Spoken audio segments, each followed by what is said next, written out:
మన previous episode లో చూసాం, ఒక చిన్న కోస్టల్ పోర్ట్ అయిన మోటుపల్లికి గణపతి దేవ ఒక డెసిషన్ తో కాకతీయ సామ్రాజ్యానికి ప్రపంచంతో ఒక గేట్ వేగా మార్చారు. అభయ శాసనంతో మర్చెంట్స్ కి సెక్యూరిటీ ఇచ్చారు. చైనా నుంచి, సిలోన్ నుంచి, పర్షియా నుంచి మర్చెంట్ షిప్స్ మోటుపల్లి వైపు రావడం స్టార్ట్ అయ్యాయి. ట్రేడ్ పెరిగింది, ధనం పెరిగింది, కాకతీయ ట్రెషరీ బంగారంతో నిండింది. గణపతి దేవ సామ్రాజ్యం ఒక సువర్ణ యుగం వైపు పరుగులు పెట్టింది. కానీ చరిత్రలో ఒక నిజం ఉంది. ఒక సామ్రాజ్యం ఎంత స్ట్రాంగ్ అయితే దానిని గెలవడానికి చూసిన శత్రువులు కూడా అంతే పెరుగుతారు. మోటుపల్లి నుంచి వచ్చిన సంపద కాకతీయ సామ్రాజ్యాన్ని బలవంతంగా చేసింది. కానీ అదే సమయంలో దక్షిణ దిక్కున ఉన్న ఒక మరో సామ్రాజ్యం సూపర్ పవర్ గా ఎదుగుతుంది, పాండ్యులు. చోళ సామ్రాజ్యాన్ని తొక్కుతూ సౌత్ ఇండియాలో తన బౌండరీస్ ని వేగంగా ఎక్స్పాండ్ చేస్తున్న పాండ్య ఎంపైర్ ఇప్పుడు కాకతీయ ప్రాంతాల వైపు అడుగులు వేసింది. ఆ పాండ్య సామ్రాజ్యాన్ని నడిపిస్తున్న చక్రవర్తి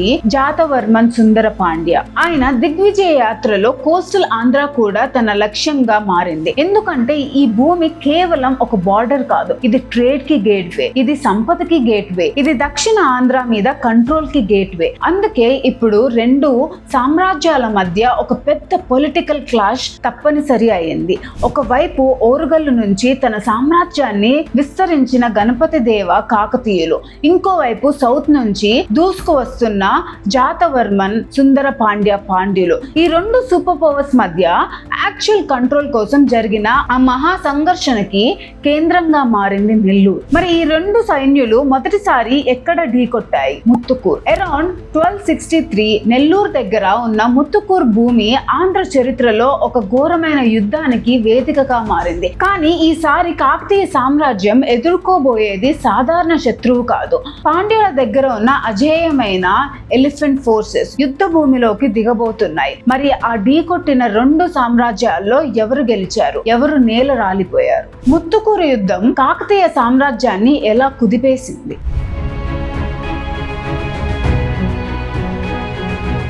ముత్తుకూరు ఒకవైపు కాకతీయ సైన్యం, ఇంకోవైపు జాతవర్మన్ సుందర పాండ్య నడిపిస్తున్న పాండ్య సైన్యం.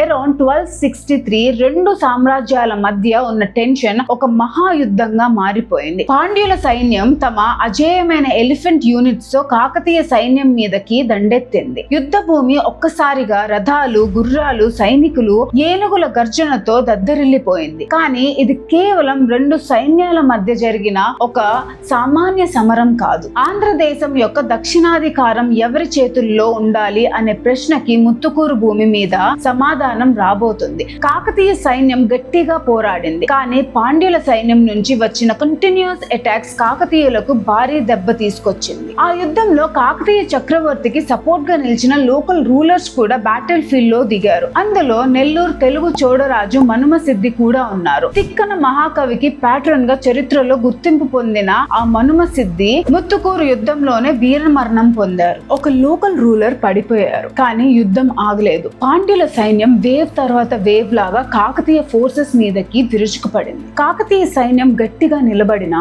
ఈ సమరంలో వారికి తీవ్రమైన మిలిటరీ సెట్ బ్యాక్ తప్పలేదు. కానీ ఇక్కడ ఒక ఇంట్రెస్టింగ్ పాయింట్ ఉంది. పాండ్యులు గెలిచారు, కానీ ఓరుగల్లుని క్యాప్చర్ చేయలేదు.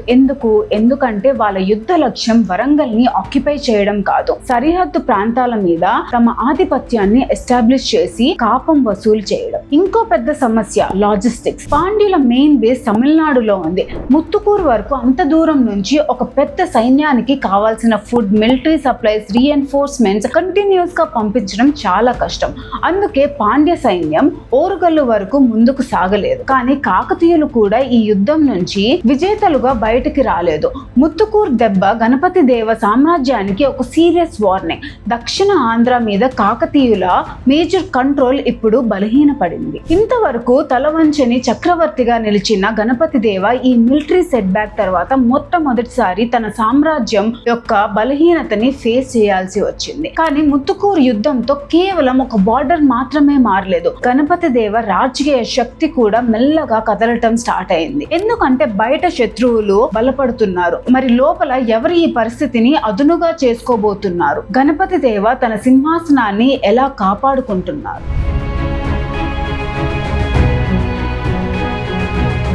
ముత్తుకూరు యుద్ధం కాకతీయ సామ్రాజ్యాన్ని పూర్తిగా కూల్చలేదు, కానీ దక్షిణ ప్రాంతాల్లో కాకతీయ కంట్రోల్ బలహీనపడింది. బయట శత్రువులు కాకతీయ సామ్రాజ్యం మీద మరింత ఆశతో చూస్తున్నారు, కానీ ప్రాబ్లం అక్కడే ఆగలేదు. గణపతి దేవ ఇప్పటికీ 62 సంవత్సరాలు ఆంధ్రదేశాన్ని పాలించిన చక్రవర్తి. ఒక యుద్ధంలో వచ్చిన సెట్ బ్యాక్ ఆయన డికేట్స్ లాంగ్ రూల్ ని చెరిపేయలేదు, కానీ సామ్రాజ్యంలో పవర్ బ్యాలెన్స్ మాత్రం మారిపోయింది.